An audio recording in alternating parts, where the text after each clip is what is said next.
Linda Holmes from Stony Stanton in Leicester said, ever since Charlotte was 9 months old, she's been potty about Peter Davison in All Creatures Great and Small, Holding the Fort, Sink and Swim, but her favourite's Doctor Who. We'll see some of that in a second.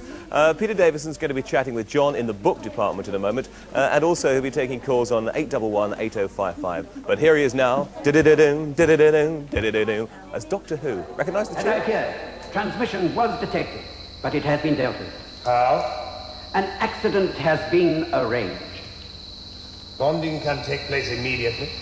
As long as you are positive there is no other way. I am not of your dimension, Time Lord. I have the means to enter. But without the physical imprint of bonding, I cannot remain among you. I can't control the TARDIS. Can't you override the control? I just tried. Doctor! What is it? Something's coming through. A materialization? No, extra-dimensional. Quick, mister, out of here!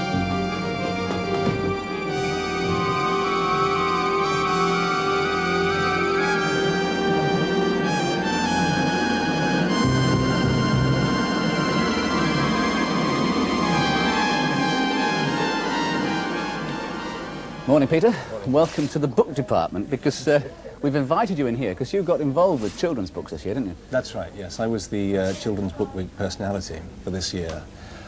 It's a very worthwhile thing. It's really to promote children's books and bring them to the attention of both children and the public. Mm-hmm. And what sort of things did you do?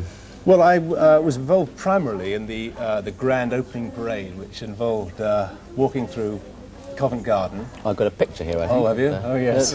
You? It was great fun. I was followed by a whole sort of mass of children. I felt a bit like the Pied Piper, really.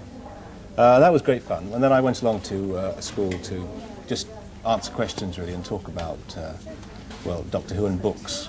And what sort of things did they talk about books? Well, I think the children's books have taken a really very good turn for the better over the last few years. When I was young, I read quite a bit, but the books didn't seem to have the sort of, I don't know, scope and imagination that they have nowadays. And I was amazed when I was shown around the books this year. When they asked me to do it, they said, come along, and we'll show you the sort of books that we're sort of showing. Huge variety now, isn't there? Oh, yes. All kinds of things.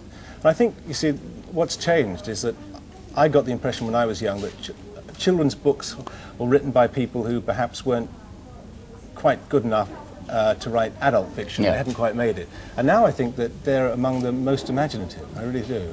Must be true, because you and I, we both write children's books. That's true. But one of the big developments in recent years has been the pop-up book, hasn't it? Yes, that's come back, really. Yes, I remember the years and ago. it's now much more imaginative than it used to be, and they don't break as easily. And this is Fergus the Bogeyman, which is the #1 top-selling book for children at the moment. And it's quite staggering, isn't it? It's called paper engineering, this technique, and it's very, very clever indeed, isn't it? Lots of things happen. Wonderful. And what sort of favourite books did you have amongst the ones you saw during Book Week?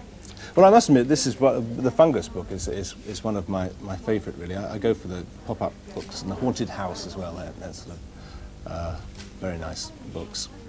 I guess I go for the humorous books more than the straight adventure stories. I guess that's sort of a sign of my age, I suppose. Yes.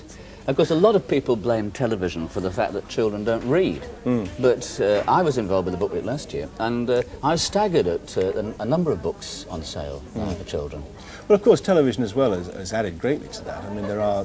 I mean, myself being in Doctor Who, there are, I think, 2 books out now which are connected with Doctor Who, and then you get books of television series. I think I can see Grange Hill over there. Yes, Grange Hill we've got. And well, see, so I think it does help reading immensely, and I think anything that can get children interested in reading is... It's a pity that so many of them are so expensive, I think, but of course it is a very expensive business today. Is, I mean, yes, look at this wonderful pop-up book here. I mean, the time and effort, because all these, I think, are handmade, these books, and, you know, the skill that goes into something like this is obviously going to cost money. But, of course, there are the paperbacks as well, aren't there? The paperbacks are reasonably Oh, priced. yes, I suppose so, yes, yes. They seem to be sort of going up in price all the time, but you get wonderful bargains, you see. Yep. Davison's Book of Alien Oh, Monsters. I yes, say, better what? mention that one. It's a marvellous little book there, a little picture of me looking rather peculiar in the corner. I didn't write this book. I just really wrote the foreword and picked the stories, but I seem to be writing a lot of forewords these days. It's my sort of... Maybe I could have a book of collected forewords one day.